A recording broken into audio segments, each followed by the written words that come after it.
Opa!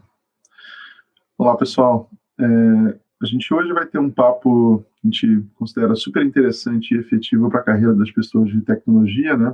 Basicamente, explicando como que a gente pode utilizar dados e observabilidade. Observabilidade é um termo que ganhou bastante relevância nos últimos 2, 3 anos. A gente quer usar isso para ter sucesso em produção, né? Pegando produtos digitais que hoje em dia têm um volume de acesso, um crescimento muito mais rápido do que um negócio tradicional. A gente tem algumas dicas de como aplicar, né, essas práticas para poder construir produtos de sucesso, né? E com isso a gente tem uma carreira de sucesso também. Primeiro aí, o Cristiano se apresentando. Bom, pessoal, bom dia. Meu nome é Cristiano Milfon. Eu já sou veterano aqui do Nocico Bahia, para quem já me viu nos outros anos aí. Para quem ainda não me conhece, eu trabalho na Concrete. Concrete é uma empresa do grupo Accenture. Antes eu trabalhei com o Bruno lá na Rivendell. Então, já vem uma parceria com o Bruno já de longa data. Opa. Bom, vou me apresentar. Eu sou, assim como o Milfon também, o Milfon tem 4, a gente está aglomerado em casa com as crianças, né? Essa dificuldade aí de lidar com vida sem escola, tendo que trabalhar tudo bem puxado, enfim, já tá se adaptando bem. Bastante gente me conheceu na época da Concrete, também eu trabalhei 7 anos lá antes de criar a Rivendell, mas nos últimos 8 anos a minha vida tem sido de empreender, né, principalmente nesse mercado de cloud, DevOps, tudo que a gente faz numa linha de construir produtos digitais com uma boa engenharia. E a Rivendell foi uma empresa de consultoria que eu criei em 2013, com um sócio que chama Bruno Almeida, e a gente criou essa empresa para ajudar as empresas a irem para a nuvem com sucesso, né, fazer todo o trabalho de engenharia, continuous delivery, monitoramento, tudo que está envolvido, né, em você preparar um produto para ter sucesso em produção. E depois de alguns anos lá, a gente vendeu a empresa para uma empresa chamada Mandic, né? E depois disso, a gente, no começo do ano passado, criou uma empresa nova chamada Helpingworks, né? Que tem tentado criar, né, uma solução bem interessante na prática para ajudar as empresas com observabilidade, com monitoramento, todo esse fluxo de operar produtos digitais em produção, né? Então, esse é o nosso objetivo hoje. Primeira coisa que a gente vai comentar é algo que eu e o Cristiano, né, como desenvolvedores de origem, hoje trabalhando com vários times de desenvolvimento, operação, produto, a gente percebe que existe um forte viés da carreira de desenvolvedores, né?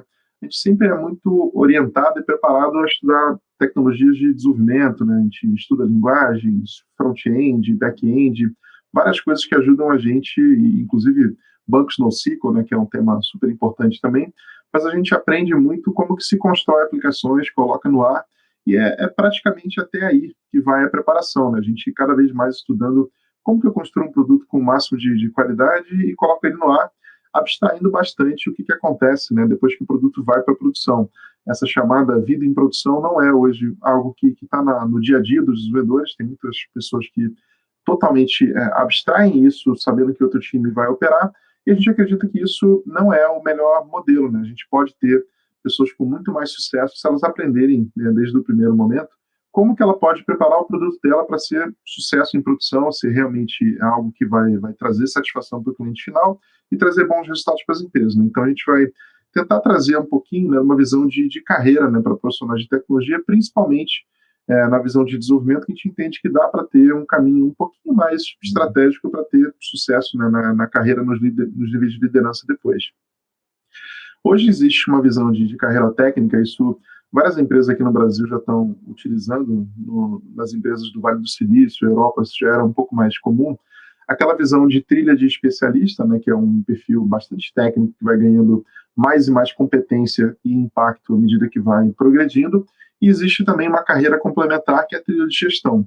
Hoje em dia, isso, na prática, além dos níveis já conhecidos, né, de estagiário até sênior, que eram normalmente os níveis que a gente conseguia alcançar nas empresas, tem muitas empresas agora chegando no nível equiparado ali com o gerente sênior, equiparado com o diretor, que são os staff engineers e o principal engineers, né, que são pessoas que têm um nível de competência técnica e impacto naquela empresa, que se equipara a um diretor, né, num papel mais ali de gestão de pessoas e tal, e a gente na prática vai tentar explicar um pouquinho, né, como aplicar essas técnicas, né, de observabilidade, monitoramento, coisas ligadas à confiabilidade, para poder percorrer essas trilhas com sucesso e chegar nos níveis mais altos, seja na carreira de especialista, seja na trilha de gestão.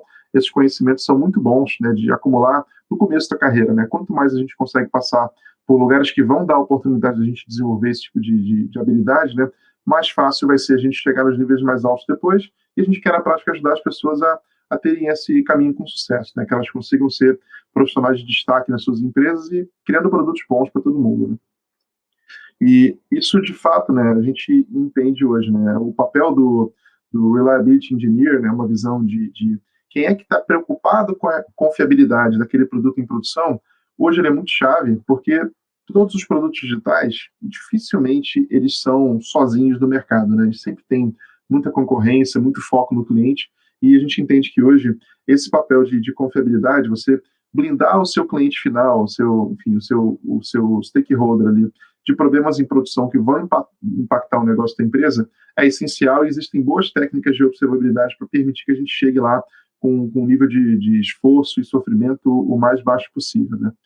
E um primeiro ponto, né, na época da Rivendell, que a gente apoiou muitas empresas consultivamente, a gente percebeu o quanto que para elas, né, o monitoramento é um tema muito difícil, é um tema que hoje dificilmente você encontra um lugar que está com tudo bem resolvido, que nunca tem problema em produção que é percebido pelo cliente ou pelas áreas de negócio, e dando um passo atrás, pensando, cara, por que hoje, né, com o advento da nuvem, tantas tecnologias que a gente tem à disposição, por que o monitoramento ainda é algo tão difícil para tantas empresas, né? E essa figura sempre bem fofinha, né, é bacana para explicar. Quando a gente tinha as estruturas de empresa mais tradicionais, a gente tinha os data centers on-premises, tudo muito ali estático, o servidor ele era para o sysadmin, para o time de operação, muito parecido com os bichinhos de estimação, né? A gente tem aí os 6 cachorrinhos com 6 bichinhos de estimação, a gente consegue saber o nome de cada um, do que cada um gosta, qual que é o tipo de ração, enfim, é muito fácil você cuidar dele de uma forma muito próxima que você, na prática, consegue interagir diariamente com cada um deles. Então, isso num contexto de servidor de aplicação, de infra que você tinha que manter, se você tem 6, né, para cuidar, ou de repente 7, 10, dá para você conhecer individualmente cada um deles e você gerencia a sua relação com aqueles servidores por muitos anos, né? Você tem, na prática, uma prática de gestão, atualização, cuidados preventivos, que com essa quantidade dá para fazer, né, as coisas de uma forma bem próxima.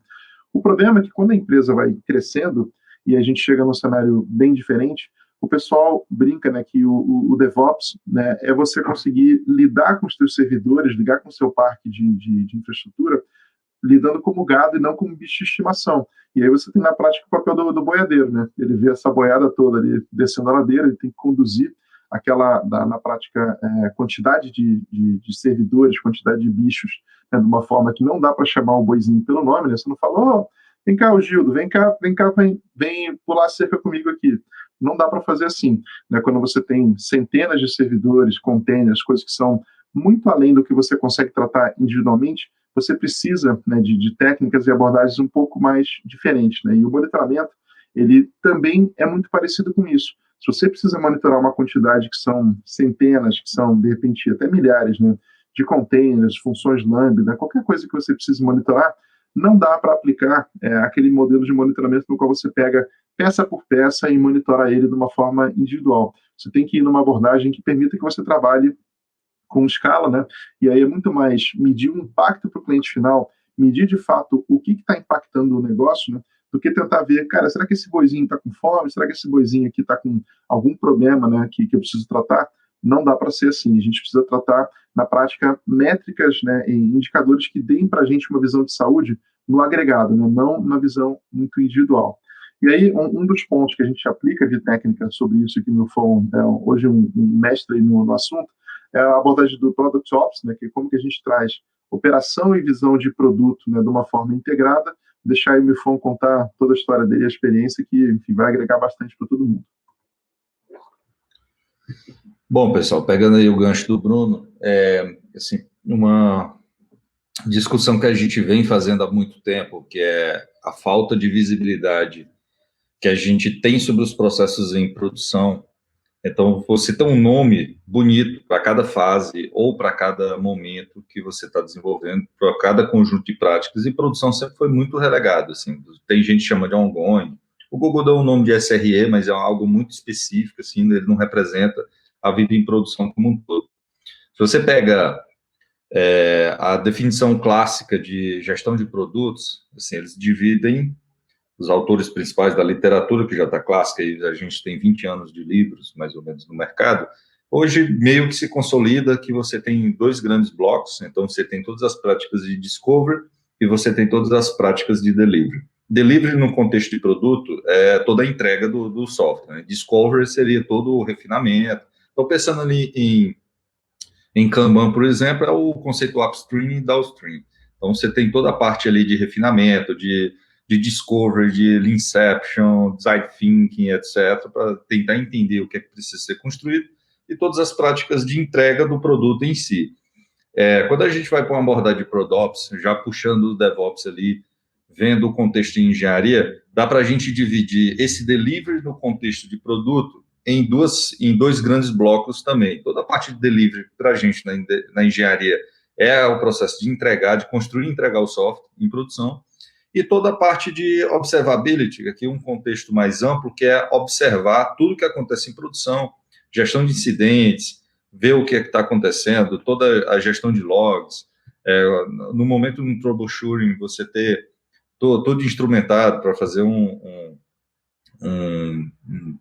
discovery ali com o stack trace do que está acontecendo, enfim. Dá para a gente dividir em dois grandes blocos, mas mesmo assim, a vida em produção, ela é muito, vamos dizer, ela é muito relegada no dia a dia, principalmente de quem é dev. Assim, a gente quer ser o guitarrista da banda, quer só discutir sobre design patterns, entregar código, e aquele grosso da operação, que assim, eu acredito que representa 80% da vida de um produto, é a vida dele em produção.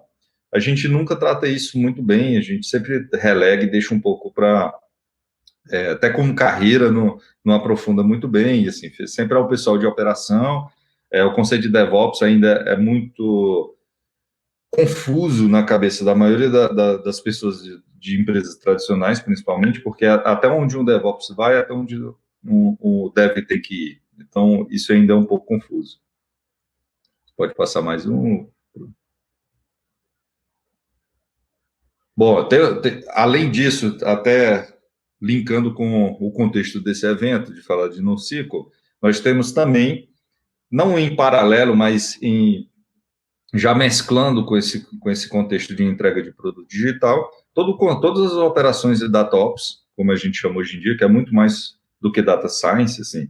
Quando se fala de Data Science, se fala de técnicas e práticas que você já tem uma infraestrutura de engenharia e dali para frente você aplica toda a inteligência, todo o analytics, etc.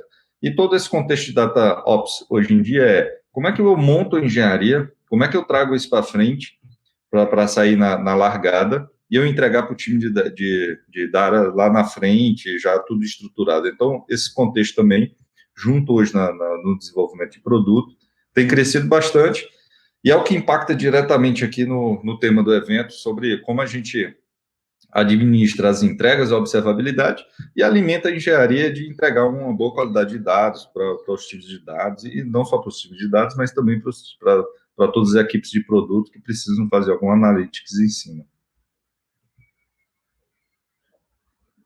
Mas, beleza. Indiferente assim, aqui tem duas visões de como as equipes se comportam, diferente se você trabalha no modelo end-to-end, onde o seu squad domina desde do D0 até a vida em produção, ou se você ainda trabalha no momento onde tem um time de projeto que entrega em produção para uma outra equipe cuidar, um time de operação, um ongoing cuidar. Indiferente, o mágico aqui é que indiferente da forma que você trabalha, todas as práticas e todas as necessidades que a gente precisa de observabilidade e como a gente estrutura os dados, elas são comuns a qualquer formato de time. O que vai variar é como é que eu distribuo esse trabalho em equipes divididas, em equipes que não trabalham juntas, por exemplo, na mesma atividade, ou como isso facilita a times de plataforma fornecer para os squads já todo o mecanismo que eles vão controlar toda a vida útil do produto. Mas, indiferente disso, diferente do formato que você trabalha, a vida em produção é difícil para todos, é difícil de forma igual para todos, porque depois que o produto vai lá para a produção, ele não tem juízo de valores. O bug, ele é indiferente à sua ideologia, ele vai acontecer indiferente do que você acredita ou não. Bom, antigamente o problema principal, quando a gente estava entregando produto de software, que eu peguei um modelo clássico assim, de engenharia de software, né, lá de trás, aí está faltando talvez incluir o tema de produção, né, de observabilidade, mas aqui todo projeto já saía atrasado, e sempre vai sair, é normal, quando tem um acúmulo de discovery que você precisa fazer, de incerteza. E o que é que acontecia? Sempre que ia para deploy, primeiro, não tinha teste, porque não deu tempo de entregar, e o deploy acumulava muita tarefa de como colocar aquilo em produção. Eu cansei de receber produto ou projeto da gente passar 3 meses só para conseguir ter uma release estável em produção e conseguir avançar com isso. Qual é a ideia agora, no contexto de ProDops? A gente traz isso para frente. Toda aquela parte que era deixada lá para trás, a gente tem que ter tecnologia agora suficiente de trazer isso para o D0. Então, pensar em vida em produção desde o momento inicial, desde o discovery. Eu trago o deployment, está faltando aí o conceito de observability, ele está representado pela figura no sentido de que vida em produção eu trago para frente. Vida de gestão de deploy, o teste aí impacta diretamente, porque ele faz parte ali numa pipeline de integração para ir para a pipeline de delivery. Então, isso tudo a gente traz para o D0, que só foi possível depois de todo o avanço ali nos últimos 10 anos, principalmente toda essa jornada DevOps. Então, a gente traz isso para frente, e aí é onde começa aqui a teoria do ProDops, onde é que a gente trabalha explicando o formato e como incluir esses projetos no D0.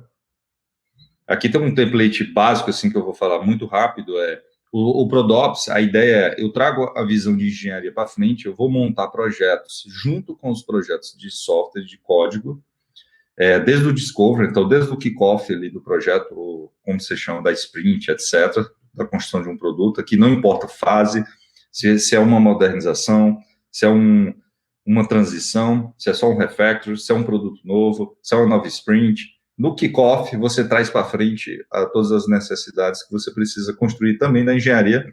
E assim, o mágico é você linkar a engenharia com entregáveis, que fazem sentido ao que você vai entregar para o cliente. Próximo. Então, qual é a ideia aqui? Você ter a estratégia da empresa para você entregar uma engenharia focada naquilo que você precisa. Porque, assim, até uma discussão muito forte, principalmente quem está estudando. O que é que eu estudo para dados, por exemplo?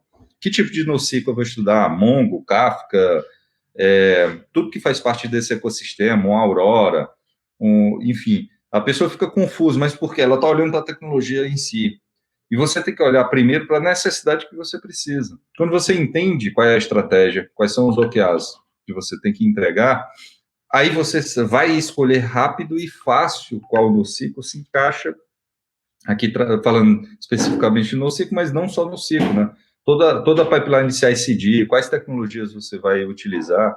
Então, primeiro a gente observa os objetivos da empresa, qual a estratégia, e descobre na jornada ali do cliente aonde atacar isso. Então, assim, aqui em paralelo vai acontecer discovery, a gente vai ter os blueprints do cliente, o que é que o software precisa fazer. Se eu tentar atacar a engenharia para todos, principalmente um sistema legado em modernização, se eu tentar cobrir toda a engenharia, todo esse sistema, eu vou perder muito tempo entregando coisas que não entregam valor para o cliente no primeiro momento. Então, eu tenho que colar aqui junto com o discovery para entender.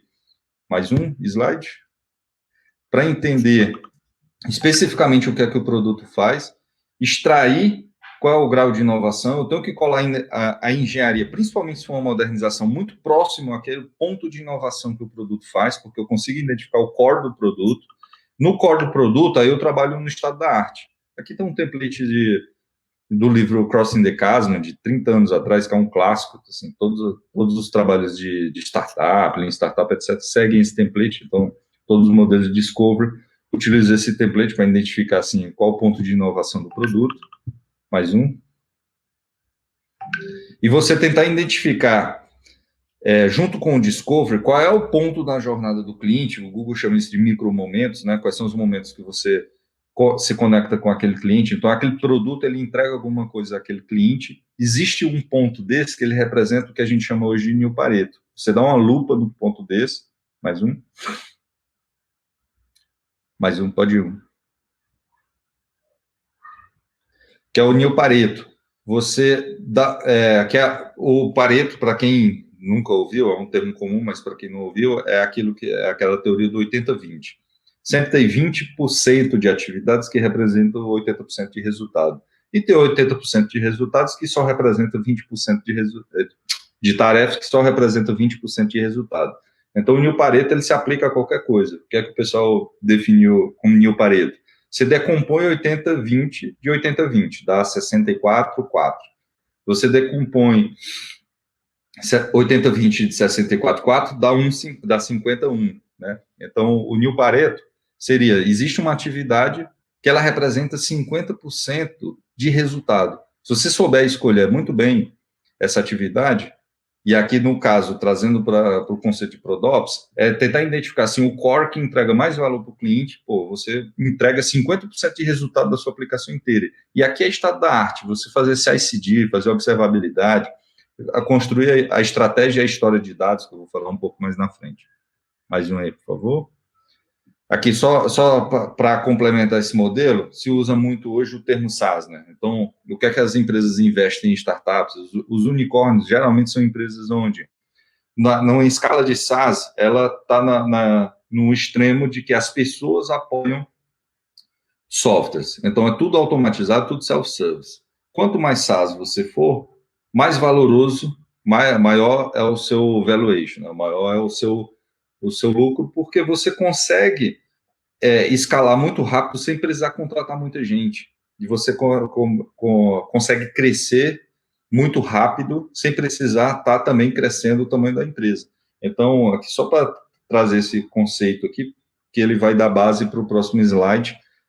Uma das técnicas que a gente faz, por exemplo, eu jogo, para tentar identificar o 51, eu jogo o que é que o software faz, quais são os pontos de contato com o meu cliente, né, o cliente daquele produto, na verdade, eu dou um peso para aquilo. Então, dentro daquele peso, eu tento identificar o que é. Aí tem várias técnicas, fit for purpose, tem vários modelos aí para tentar identificar assim, conseguir identificar dentro da jornada aquilo que entrega mais valor para o cliente, aquilo que está mais aderente ao propósito dele. Eu dou uma pontuação e assim, o objetivo é daquilo que entrega mais valor para ao menos, e eu tenho minha escala de SaaS, que seria uma escala de o quão produtificado é o meu sistema. Então, isso é só mostrando para vocês algumas das técnicas que eu já vi o pessoal faz para tentar identificar qual é o 51. Você estabeleceu isso aí, você foi para 50% do resultado que você vai atingir nesse produto, e aí você vai atacar no estado da arte o modelo de maturidade das capacidades que você tem. Aí é um termo mais genérico, não é o CMMI clássico, é um termo genérico de modelo de maturidade de capacidade. Capacidade aqui no sentido de capability do inglês, né, que é capacidade mais habilidade. O termo capacidade em português é ruim porque representa as duas coisas, né, tanto capacity quanto capability.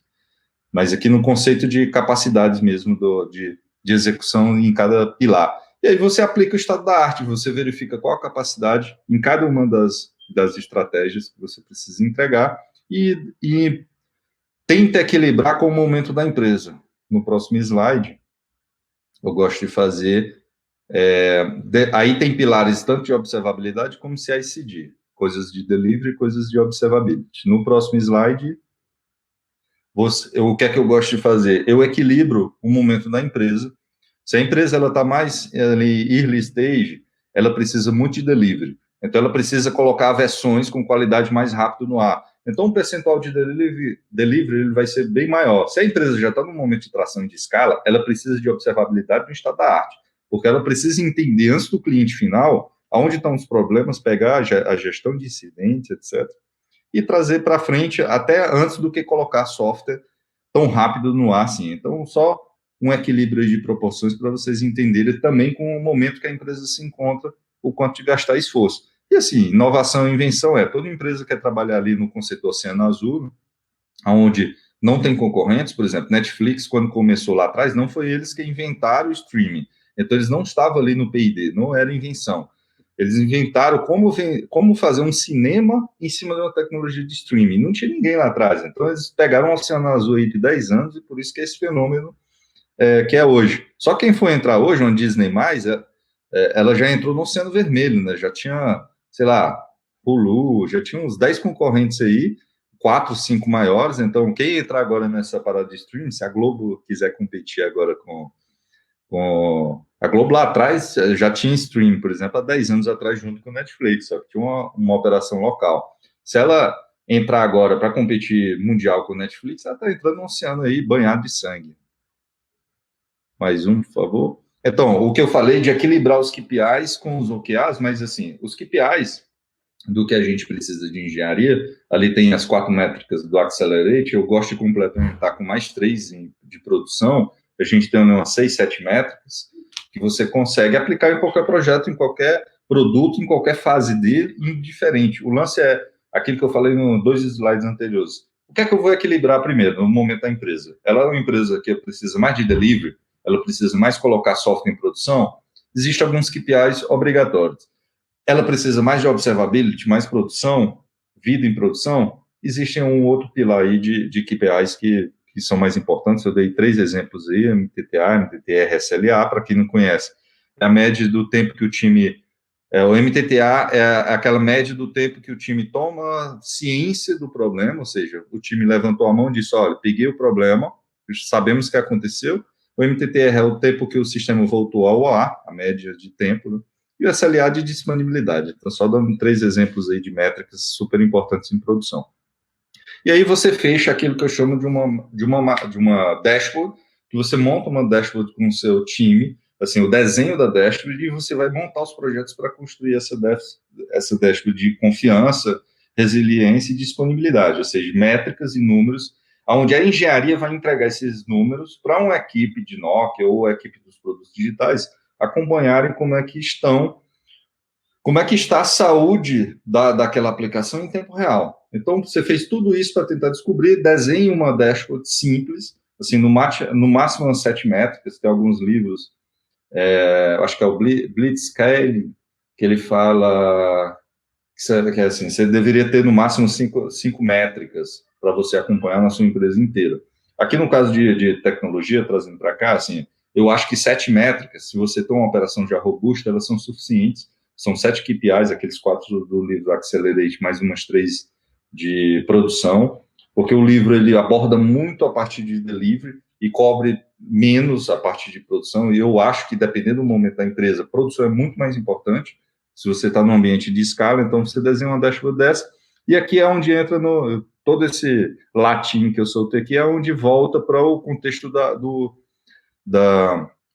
do evento, que é, para construir isso, você vai ter, para chegar nessa dashboard, você vai montar projetos de estruturação de dados para você ter esses números e esses cálculos, assim, bem robustos. Existem algumas ferramentas que dão mais fácil isso, e existem outras, mas no fim das contas, hoje, por exemplo, essas 7 métricas que eu citei, eu não conheço nenhuma ferramenta do mercado que vai te entregar essas 7 métricas, nem de forma difícil, assim, que você teria. Geralmente é um combinado de ferramentas que você vai estruturar numa engenharia de dados para te dar esses cálculos. Passa mais um aí.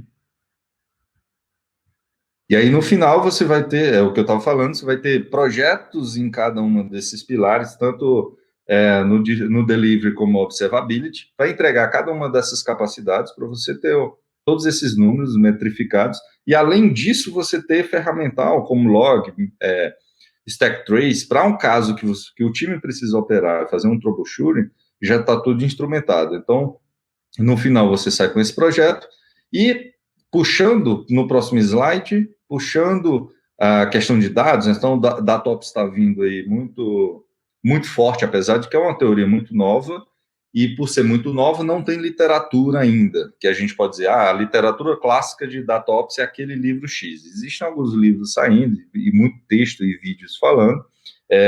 Alguns conceitos que eu estou pegando muito forte ultimamente é que existe um vínculo entre observability, e o DataOps. Ou seja, o DataOps é gerar toda a engenharia junto com o conceito de observability para você criar uma linha de história do tempo que não importa qual o viés, você responde a qualquer pergunta que for feita em cima daquele produto. Então, eu gosto muito desse contexto. Tem gente, eu vi lá atrás não tanto tempo, mas eu vi algumas pessoas falando em quais são seus dados protagonistas. Então, hoje no modelo de construir data lake, assim, as pessoas sempre constroem um modelo de data lake que joga tudo lá, e assim, eu tenho todos os dados brutos. Mas depois, quando você vai responder perguntas, a dificuldade de você encontrar aquela agulha no palheiro, onde é que estão aqueles dados, para fazer uma camada de ingestão efetiva, lá na frente você tem que rever tudo, refazer o data lake, refazer tudo. Então, avançou muito nos últimos anos, que é pensar como é que, na verdade, ao invés de fazer um data lake, eu vou fazer um modelo onde eu tenho, seguindo o princípio que eu preciso traquear a informação para depois analisar e aprender com ela, eu tenho um momento ali do track onde eu guardo a história ela vem difusa de um upstream aqui, mas eu filtro quem são os protagonistas do meu negócio. Aqui, no caso, um exemplo de varejo, eu vou ter ali, eu tenho N formadores de dados, eu tenho logística, contabilidade, mas, eu preciso guardar tudo? Guardar tudo é impraticável, é impossível, todo mundo já viu. Então, mas quem são meus dados protagonistas? Então, no sistema de varejo, por exemplo, eu tenho o meu cliente, o usuário final, eu tenho o produto e o pedido. E o pedido é uma combinação do produto e o cliente. Então, se eu conseguir criar um momento de observabilidade na hora do track, onde eu mantenho a história linear de todos os fatos, e não importa qual viés vai olhar para aqueles dados, ele consegue contar aquela história. Então, tem muita, assim, está muito filosófico aqui, mas o objetivo é como é que eu construo uma engenharia de observability hoje, que além de eu entregar gestão de incidentes, log, engenharia pura, eu também construo uma infraestrutura onde todos os dados dos protagonistas, eles são filtrados e mantidos numa linha do tempo, onde não importa que viés, não importa que pergunta seja feita, a pessoa consegue extrair a história de um pedido, de um cliente, de um detalhe de um SKU, a partir de um pedido. Então, não importa a pergunta que seja feita, eu consigo construir essa linha do tempo. Então, no final, a gente termina, adiciona o History Plan, junto com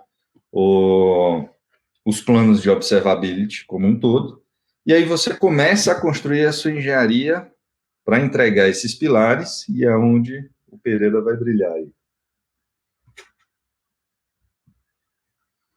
Opa, bacana, pessoal. Bom, de fato, o Milfon falou isso tudo, né, de métricas, observabilidade, pode ficar muito filosófico, muito abstrato se a gente não colocar a mão na graxa, né? E aí, até pegando um comentário que o Ricardo fez, antigamente, na época que eu programava diariamente ainda, a gente tinha os nossos servidores de aplicação, eu gostava muito do JBoss, tinha o Tomcat, tinha várias tecnologias que a gente usava, e existiam, inclusive, clientes SSH, que você já ficava com ele com atalhos ali que conectavam em 7, 8 servidores, são aqueles nossos bichinhos de estimação. Ele está sempre lá pronto para receber uma conexão SSH, você vai na prática acessar uma máquina virtual que vai ter os arquivos de log, a gente já tem nossos comandos lá engatilhados, como o tail, tem o grep, tem um monte de coisa que a gente usava, só que isso pressupõe uma infraestrutura relativamente estática, né? Ou seja, isso é totalmente pré-cloud. Então, depois que a gente vai para um modelo no qual você tem uma função lambda que não tem para onde você fazer SSH. Você tem um container que tipicamente hoje usa uma infraestrutura imutável, então não dá para você conectar nele e ficar explorando nada, você tem que explorar de outras formas. Isso pede uma abordagem diferente, como a gente falou, né? Em vez de eu ficar fazendo carinho no meu cachorrinho lá, eu vou pegar meu berrante lá, vou chamar a boiada de uma forma escalável. E aí a gente vai para uma abordagem de monitoramento contemporâneo, né, que é o que o pessoal chama de observabilidade. Eu tenho primeiro, né, um pilar forte, né, que o pessoal chama de métricas, que hoje tem duas etapas, né? Você tem o monitoramento de infraestrutura tradicional, que ele é mais comum, né, no ambiente mais tradicional, mais estático. Você tem a questão de APM, né, que eu vou detalhar cada um desses pontos na sequência. Ele mede muito mais a performance das aplicações, dos serviços, ver como é que aquilo ali está se comportando. E eu tenho dois equivalentes aqui ao nosso antigo SSH para analisar um log de um servidor, que é uma stack de log centralizado, hoje essencial. Você não tem como ter um produto em nuvem escalável e tal sem ter uma stack de log, porque vamos pensar que você tem uma máquina virtual que na Black Friday ela nasceu, atendeu requisições durante 2 horas, daqui a pouco ela sumiu. Onde que você vai ver o log dessa aplicação se você não tiver, né, na prática, uma stack de log para centralizar tudo e te permitir explorar? Na prática não tem, né? Então é mandatório hoje, produto digital, qualquer coisa que vai rodar em nuvem, a gente tem que pensar na infraestrutura como algo muito mais volátil, muito mais efêmero, né, do que era antigamente. Só que os logs, a auditoria, o aspecto transacional, ele é algo de longo prazo. Então, para isso funcionar, a gente precisa usar uma stack de log, né, e mandar esses dados para um lugar que vão permitir análise e retenção disso pelo tempo que a gente precisar. E aí, complementar, né, o que até o Ricardo comentou, hoje, sim, sem uma solução de tracing, cara, você tem que ter muita sorte para acessar o arquivo de log correto, onde que falhou. As stacks são muito mais distribuídas, né? Na época, 10, 12 anos atrás, era muito comum que você tivesse uma máquina virtual e lá você tem um servidor de aplicação, de repente, naquela mesma máquina, dependendo do tamanho da empresa, você podia ter o banco de dados e tal, e era praticamente um único fornecedor que tinha toda a stack de tecnologia inteira, né? O pessoal de .NET, Microsoft, cara, VB, C Sharp, coisas assim, e era o SQL Server por baixo, você tinha eventualmente alguma DLL, alguma coisa, mas era tudo muito focado. Você tinha um, dois fornecedores no máximo que continham toda a tua stack. Hoje em dia, só no monitoramento, não é difícil você encontrar 6, 7 soluções diferentes, né, além de toda a stack de banco de dados, enfim, tem muita coisa diferente, e para lidar com essa complexidade, a gente vai para uma abordagem diferente. Né? Então, até o Ivan tinha perguntado, né, qual que é o pré-requisito, né, para uma empresa que quer caminhar para um modelo de observabilidade. Ela, na prática, teria que implementar, para começar, né, na prática, essas 4 práticas, né, de monitoramento de infraestrutura, APM, login, tracing. Eu vou detalhar elas de uma maneira mais próxima, né, nos próximos slides, e depois eu vou falar, na prática, como que hoje funciona a gestão moderna de incidentes, né, como que isso evoluiu, né, ao advento aí do DevOps, da visão de cloud, arquiteturas elásticas, né, como que isso funciona hoje.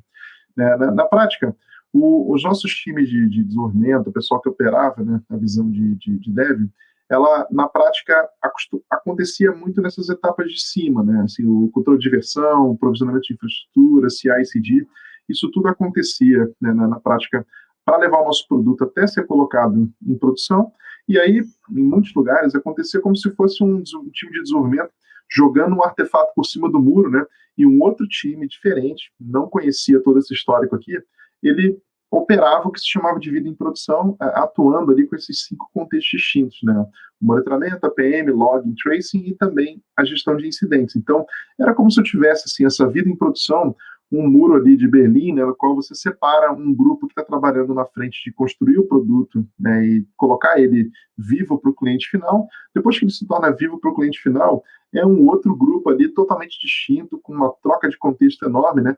E isso claramente, né, pode ser melhor do que isso. Né? A gente pode fazer algo mais eficaz.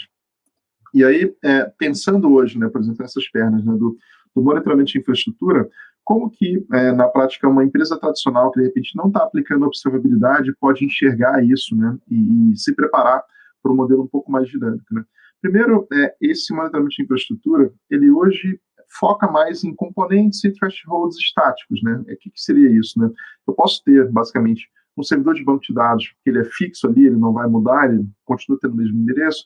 Posso ter, eventualmente, um servidor de VPN, eu posso ter peças ali na minha infraestrutura que elas têm uma durabilidade maior, né, no médio e longo prazo. Você sabe que ela vai estar ali, você sabe que você precisa checar se ela está disponível, porque senão alguma coisa vai quebrar. Então, é algo mais parecido com o nosso bichinho de estimação. Né? E a questão do threshold estático, né, existe um problema hoje, né, que se for pensar, cara, qual que é o meu tempo de resposta, né, por exemplo, qual que é um desempenho bom para uma determinada API? Cara, é muito difícil dizer isso. Você tem uma API que pode ser 1 segundo pode ser bom, 2 segundos pode ser bom, e você tem aplicações, por exemplo, da bolsa, né, coisas muito transacionais, no qual, se não forem poucos milissegundos, cara, aquilo ali não serve, né? Então, essa definição do que está bom, o que está ruim, se eu trabalho com monitoramento de infraestrutura tradicional, o tempo inteiro eu tenho que ficar recalibrando aqueles thresholds e falar, cara, eu vou buscar agora algo de 10 milissegundos, são 50, cara, isso aí é enxugar gelo, é o tempo inteiro você ficar pensando, cara, qual que é o número mágico que vai me dar realmente os alarmes na hora que eu preciso. Não dá, né, na prática, para produto digital, lidar com isso. mas para você monitorar, por exemplo, cara, o meu tempo para conectar a VPN está começando a piorar, sei lá, a minha saúde do meu banco de dados tradicional, legado lá, não está tão boa assim. Para poucas peças e peças muito estáticas, dá para trabalhar dessa forma. Para o modelo de nuvem, né, você na prática não consegue mais utilizar tão bem isso. Né? Então a gente chama aqui que isso funciona muito bem no contexto mais on-premises, no contexto cloud native já não muito, né, não é tão legal. E aí vamos já para um contexto bem mais cloud native, né, muito mais conectado com o modelo de aplicações que se desenvolve hoje. A gente tem as soluções de APM, que tem vários exemplos, tem New Relic, tem Datadog, Dynatrace, depende muito do orçamento, né? Isso até um ponto que hoje em dia acontece que com muitas empresas, às vezes o teu monitoramento e a APM custa mais caro do que a infra em si, né? E isso até mostra, de certa forma, qual que é o valor, né?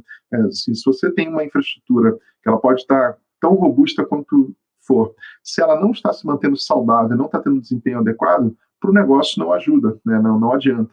Então, essa questão do monitoramento, confiabilidade e tal, ela pode sim valer mais, custar mais do que a infra por baixo, porque ela na prática te dá a garantia de que você está com tudo se desempenhando bem, que você não está com um problema que está oculto ali, que o time não está trabalhando.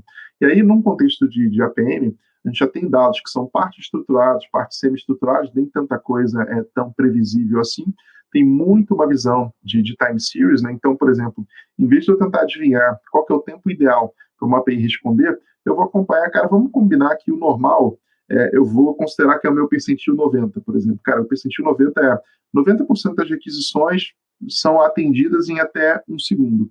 E se eventualmente eu tive um deploy, uma nova versão da aplicação, esse percentil piorou para 2 segundos, ou seja, cara, eu já saí de 1 segundo como tempo normal para 2 segundos, isso é uma degradação.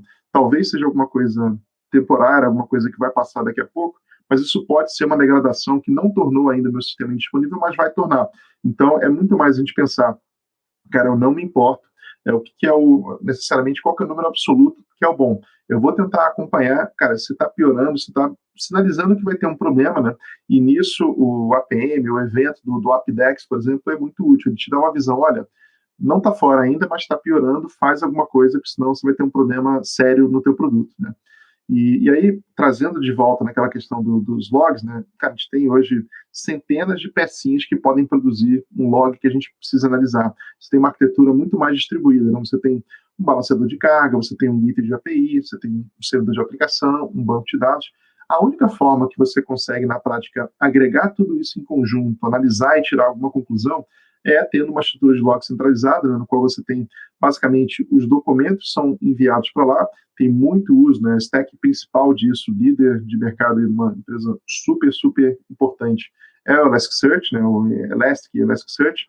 Ela usa um modelo de DocumentDB que serve para a gente construir APIs, aplicações usando aquilo ali, e também permite que a gente tenha um modelo de full text search, né, no qual eu analiso e exploro dados de uma forma bem efetiva. Então, isso aqui é muito, né, o que a gente precisa analisar para tirar conclusões sobre o nosso produto, onde que eu posso ter, né, uma visão de erros acontecendo, e aqui complementar o APM, a gente comentou, né, cara, o APM pode me dar uma visão se eu estou tendo uma degradação com o meu tempo de resposta piorando depois de um deploy, depois de alguma coisa uma campanha que o marketing fez, isso é um dos sinais.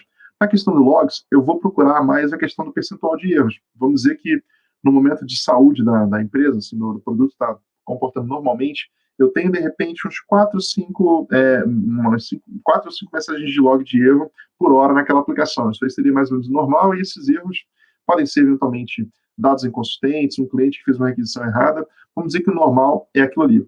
Se eu caminho de uma forma no qual, cara, depois de algum deploy, depois de alguma campanha, aumentou de 4, 5 por hora para algo como, sei lá, 4, 5 por minuto, isso aí está degradando claramente, né? Ou seja, eu aplico uma abordagem time series, só que eu procuro um outro tipo de evento, né, que é a quantidade de erros que eu estou vendo no log, eu tenho um outro sinal que pode me sinalizar um problema, né? De repente, o meu servidor está disponível, está respondendo requisição, só que o meu cliente final não está conseguindo comprar. Ele não está conseguindo ver a fatura dele no aplicativo, ele não está conseguindo, eventualmente, fazer uma compra, né, no e-commerce. Então, esse sinal, né, presente nos logs também é super importante para dar uma visão de saúde, né? Então, pensando como que eu observo o meu produto, já falamos do monitoramento de infraestrutura, já falamos do APM, falamos agora da Stacked Log. Esses são, na prática, sinais que dão para a gente, né, aqui, que o meu produto está começando a ter problemas e eu posso ter que fazer alguma coisa a respeito. E aí a última pecinha, que é o componente, acho que é o mais recente disso, é o tracing distribuído. Né? Na prática, o que significa isso? Vou basicamente focar no que a gente falou no APM. No APM, eu tenho estatisticamente, percentil, uma amostragem ali que me diz, olha, a sua performance da aplicação está degradando. Você está tendo, eventualmente, um tempo maior para responder o teu cliente final, a sua taxa de erro pode estar aumentando, mas é algo meio probabilístico. Né? Você está falando, olha, o geral está piorando, mas eu não sei exatamente por que está piorando. O tracing permite que a gente coloque uma lupa, né? Eu pego cada um dos grãos de areia ali daquele contexto, eu vejo, cara, eu quero ver requisição por requisição, onde que eu estou perdendo tempo na minha arquitetura. Será que é no meu guia de API, alguma coisa ali, uma mensagem mal formatada, alguma coisa esquisita? Será que é eventualmente na minha API, efetivamente, eu estou tendo algum tratamento ali que não está funcionando tão bem? Pode ser eventualmente um serviço externo que eu estou chamando, por exemplo, um parceiro nosso que traz eventualmente uma API de consulta de estoque, alguma coisa assim. Então, na prática, eu consulto algo que vai me dar, cara, grão por grão, onde que eu estou perdendo tempo, e eu consigo analisar, falo, cara, esse tempo aqui para uma API externa não está fazendo sentido, isso aqui eu preciso corrigir. Eventualmente você chaveia uma dependência sua para usar algum outro fornecedor ou algum fallback interno, né, mas você consegue ver grão por grão quanto tempo você está perdendo, e aí é muito, cara, para cada requisição, você consegue perceber onde você está tendo uma latência maior, alguma coisa que está degradando, né? E também com uma visão clara de dependência de serviço. Né? A gente falou que as stacks tradicionais, você tinha praticamente na mesma máquina servidor de aplicação, às vezes balanceador, etc, tal, banco de dados. Isso acontecia de uma forma muito central. Né? Você não tinha tanta coisa dispersa. Hoje em dia, cada aplicação, cada arquitetura, facilmente você pode ter 10, 20 dependências externas, né, que são requisições que o teu serviço faz, são requisições que o teu cliente final vai fazer, é muito, muito mais distribuído, e sem uma solução de tracing é muito difícil você entender, cara, o que está acontecendo, o que realmente está me trazendo ali um impacto para atender o meu cliente final. Então isso aqui, o tracing, ele é uma peça hoje fundamental. E aí, para todos os fãs aí do Senhor dos Anéis como eu, né, enfim, todo focado aí no Gandalf, no Mordor e tudo, a gente tem na prática uma visão muito parecida. Vamos pensar com o olho lá de Mordor, né? A gente tem o grande olho que enxerga tudo. Como que funciona hoje a visão da gestão moderna de incidentes, né? Para a gente, na prática, ter sucesso no que a gente está fazendo. Na prática, em vez de ter uma única solução que vai, na prática, me trazer uma resposta sobre se eu tenho um problema ou não, como era no monitoramento de infraestrutura, eu passo a ter sinais recebidos, né? Cara, eu vou acompanhar o meu monitoramento de infraestrutura, eu vou acompanhar minha solução de CI/CD para saber quando que aconteceu um deployment, quando que aconteceu um rollback, um hotfix, vou acompanhar o controle de versão, quais são os releases, né, qual que é o versionamento que eu tenho hoje, né, rodando em cada um dos ambientes. Também tem que olhar o nosso provisionamento de infraestrutura, né, de ambientes. Eu quero ver, cara, será que aquela minha stack foi reprovisionada, mudou a versão de algum componente, quebrou alguma biblioteca, alguma dependência que de repente eu tenho não fala tão bem com aquela minha nova versão do meu banco de dados? Tudo isso pode acontecer se você tem mudanças acontecendo, né? E quase sempre os produtos, quando quebram em produção, não quebram porque o hardware falhou. Assim, é muito raro você vai pegar um servidor na Amazon, alguma coisa assim, puta, aquilo ali falhou, sei lá, corrompeu alguma coisa e deu problema. Isso quase não existe mais. O que acontece muito são mudanças tipicamente de software, né, de atualização, gerência de configuração, alguma coisa mudou de versão, de contrato e tal, e quebrou o seu produto, e fazer tracking disso, quando você mudou o seu ambiente, quando você fez um deployment, é essencial para não ficar com tentativa e erro cegamente, né? E aí, complementando as nossas três caixinhas, né, Cloud Native já do APM, gestão de log e do tracing, se eu conecto todos esses dados, né, e eu consigo correlacionar eles de uma forma efetiva, eu tenho muito, muito mais chances, né, de chegar numa visão de, cara, o que realmente impactou, aconteceu com um deploy recente, teve alguma coisa que mudou no meu ambiente que pode ter feito aquele produto degradar.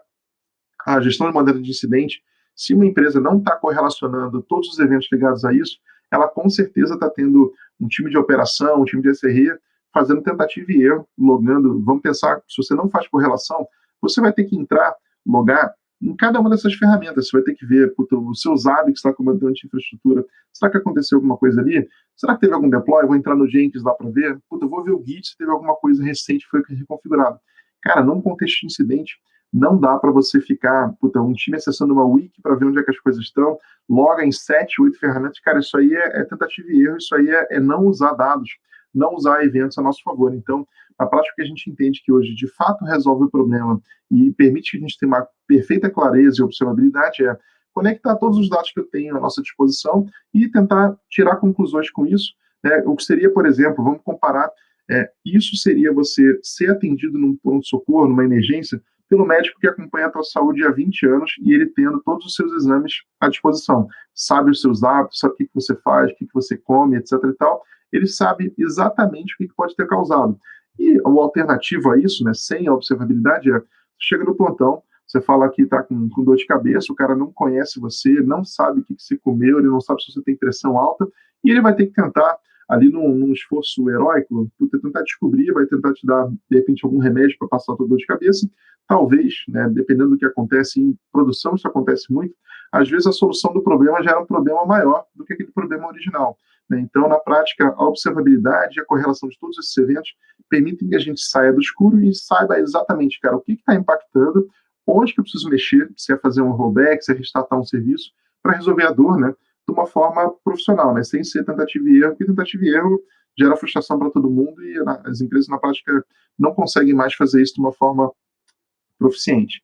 Mas bacana, pessoal, acho que era isso que a gente queria compartilhar. Agradeço aí pela disponibilidade de todos os feedbacks, comentários aí que complementam aí o que a gente está contando. Tem o meu contato aí do Milfon para, na prática, se vocês quiserem trocar ideia com a gente, perguntar alguma coisa, estamos à disposição. E também não sei se dá tempo ainda para alguma pergunta, para alguma coisa que o pessoal queira comentar. Se der tempo, a gente está por aqui também. Obrigado, pessoal.